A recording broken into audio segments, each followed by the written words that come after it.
Hi, my name is Elizabeth DeAngelis. I am currently a first grade teacher in an ENL class, which means that more than 50% of my students don't speak English as their first language. I do have a lot of students altogether. There's 27. Not all students in my class are ENL students. But because of this, I do get the ENL teacher to push in often, and she comes in and supports those students as well. Differentiation is when a teacher uses several different strategies and implements them into their curriculum to fit the needs of all of their students. So for the most part, I make a universal lesson plan that applies to all student needs so that everything is there and that kids can get the parts of the curriculum that they need to be exposed to, as well as things that they might be missing. We use a lot of visuals in my class. So what that means for the students is that they get a picture with the definition, with a vocabulary word, so that they can relate it to something they may already know or a different word that they know for it. We also use a lot of scaffolding questions, which helps the students break down a comprehension question into simpler answers so that they can get to the right answer. And we do a lot of small group support. Due to the pandemic, I would say a lot of my students miss skills from kindergarten. So it's not only the ENL students, but it's the general ed students as well. So we often have to review letter sounds. And the way we do this is during our writing time. So when we're writing answers to comprehension questions, we often sound the word out as we go. So if we're doing the word map, I'll ask the students like map, and they call out the letters as we go. And then they write, and it helps them develop letter sound association as well as blending skills when they're trying to write independently. This relates to brain-based learning because of the needs we have to be aware of.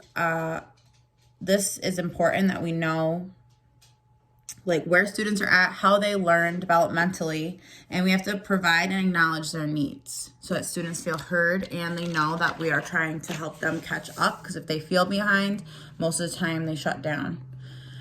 In my class, I would say engagement looks like students actively participating, whether it is raising their hands to answer questions, ask questions, working with their partner, actively working on a worksheet after following a lesson. Engagement is directly related to brain-based learning because it helps students develop a love for learning, which creates motivation for students to be engaged in the lesson. So ways I currently encourage students to actively participate: I give the students Dojo points. It's an app we use for even just trying their best, so not just for right answers, but for trying. This sometimes applies more so during math when they compute something wrong, but they showed me their work and they tried to explain it to somebody.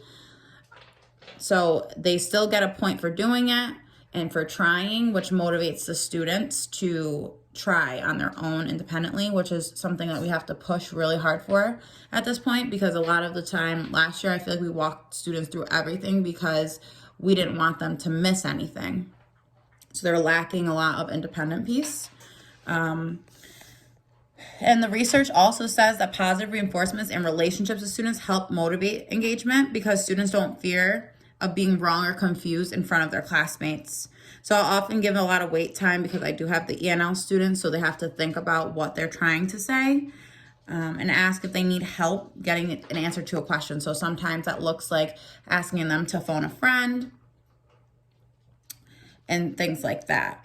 When students are actively engaged, it makes a huge difference in their learning and their success. So just making sure that they are motivated. A lot of physical movement involved, especially during math when we're doing exercises to do skip counting. Students really enjoy that, and it gets them thinking and moving, and they're actively all moving around because they want to get their energy out, but they don't realize they're learning at the same time. Thank you.